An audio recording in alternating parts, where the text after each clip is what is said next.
All right, it was touch and go in Hong Kong today. As we told you, the second day of disruptions at the Hong Kong airport. One of the busiest on the planet, 74 million passengers come and go there throughout the year.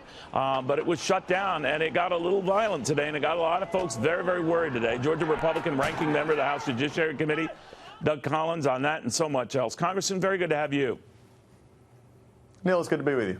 What do you think should be the extent of our reaction, involvement, message when it comes to what's happening and unfolding in Hong Kong? Well, I think we always support freedom. You're seeing that fold out on the streets. You're seeing the American flag. You're hearing the national anthem being discussed because, contrary to what some in our country believe, we are the symbol of freedom and hope around the world. And I think that's just being played out in the streets a long way away from us, from people who are feeling the oppression that they feel creeping in on them, and they're wanting that freedom that they've had in Hong Kong. So what does that mean on our part if they're not listening to us? The president has been very cautious. Trying to balance this, obviously, to deal with this, to deal with trade. Do you think he should be more direct? Do you think we should be threatening in any way? How would you play it? Well, I'm not sure threatening is the right answer. I think continuing our support, and as we always have across the world, is we should be the country that is supporting, freedom and supporting those who are clamoring to be free and not be oppressed, by a communist regime. But he's also, the president is playing this in a way that he has to. He has to deal with China. We're dealing with China trade issues as well. And I think putting the two together in a situation that we knew was headed toward, the recombination of Hong Kong and mainland China is getting closer and closer. I think we're going to see probably more of this as it gets closer and closer to that date. So if it gets violent, sir, in other words, if they crack down as they did in Tiananmen Square 30 years ago, what do you think? I would hope they would not do that. I think that will get a reaction from the world. I think the world would react, not only the United States. And I think that would be a valid reaction from the United States if you see an oppression like we saw in Tiananmen Square, and especially in Hong Kong, which has been a bright spot in the world as far as for the economy and the economic growth of Southeast Asia. We need to continue that process, making sure that is open. I think that would elicit a pretty violent response in a sense from the world on an economic stage if that were to happen. Yeah, that was the hope after Tiananmen Square, though. The Chinese rolled the dice, cracked down, and they figured the world would get over it and they would move on, and they did. Do you worry about history repeating itself?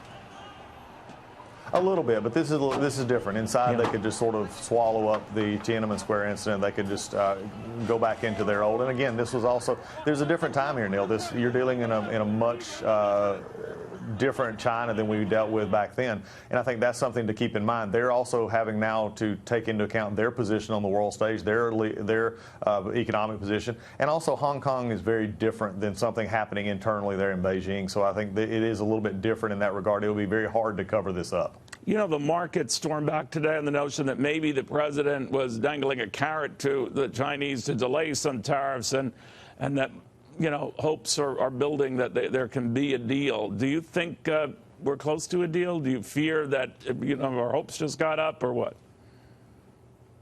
No, I think it's something that's underestimated here. I think everybody has sort of looked at the China-American negotiations and U.S. negotiations through the lens of the old way that we always would go back and forth. One would give, one would not. And President Trump has done a fantastic job of keeping the Chinese off balance. They don't know what to expect, and that's not a bad thing in a negotiation in which they have had the upper hand for so long, whether it be in intellectual property theft and other things in the agricultural uses. I think the president is coming back and saying, okay, you did this, now let me go back and change this. I'll hold off for a little while, helps our consumers. But at the same time, it makes China come to the table and say, look, we're also in this for the long haul. You're not going to get the better of this, and we're not going to cave in very quickly. Do you think, in light of all these other developments, that any of this impeachment talk goes further and further back, and that those in the Democratic Party who are entertaining that have to look around and just say, all right, well, it's not going anywhere? We've seen this before. Look, they would rather talk about anything than the economy. They'd rather talk about anything than the jobs market. They'd rather talk about anything with the consumer confidence rising. They would rather talk about a president that they've hated since 2016 when he was elected. And they want to just distract attention. My chairman of the committee has been going around, on media all over saying that they're in an impeachment inquiry. He knows that's not true. What does that mean, though? I wanted to statement. Ask you about that. As the ranking member, he has already said that it is an impeachment inquiry. Technically, it's not, but he said that. What did you make of that? Well, he wants to have it both ways. This is what I've seen. We've become a committee, Neil, of press releases. We just want to have a Twitter moment, a press release moment in which we're doing nothing. And what he's wanting to say here for impeachment is we want his base, his hardcore base. He has a primary, by the way, that is, I think, affecting him here. And he's wanting to deal with saying, look, I'm being tough on the president. We're doing impeachment. When reality is, it's also with Speaker Pelosi where they're protecting, members like here in Georgia, Lucy McBath, others on the committee, and others in their majority who do not want to have to vote on a formal impeachment inquiry, which is what they would have to do if they move forward with this. Remember, there's always politics here, and it's not just politics of getting at this president. They don't want to talk about the good that the president's doing. They don't want to help him, but they also want to make their base appear that they're actually attacking him, which is false because they're trying to protect some of their members at the same time. I don't want to get knee-deep in politics, Congressman, but you've been hearing this Anthony Scaramucci back and forth with the president, and he is claiming and haranguing the president that you can be loyal, and you say one thing bad about the president, and this president buries you, and that he's addictive and all that. What do you think of this whole back and forth? I think some people have had a little bit too much TV time, and Scaramucci's one of them. I think my concern is let's continue this process of, state your positions and move on. The president is very well known that, he makes his displeasure felt. He'll tell you if he feels like he's being misportrayed. That's something that he has done.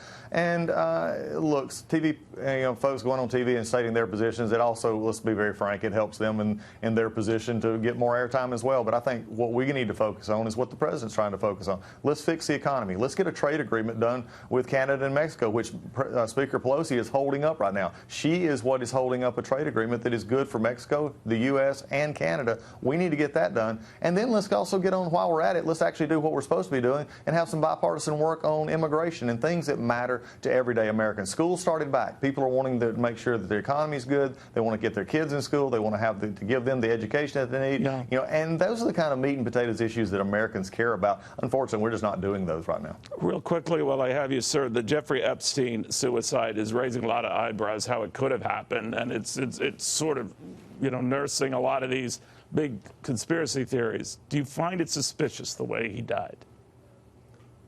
Very much so. And I don't think anybody would not. Here is a very high-profile prisoner, someone who has been on suicide watch. Why was he still not on suicide watch? Why was his cellmate not in there? Why were they understaffed in such a high-profile area? That's why I did join Chairman Nadler, and we've asked this question of Bureau of Prisons. We want an investigation to know why this happens, because you've exactly hit something that is very true. When something is not clear, everybody will make up their own assumptions. We need a clear answer. We don't need everybody making their assumptions. Fair enough, Congressman. Thank you very much.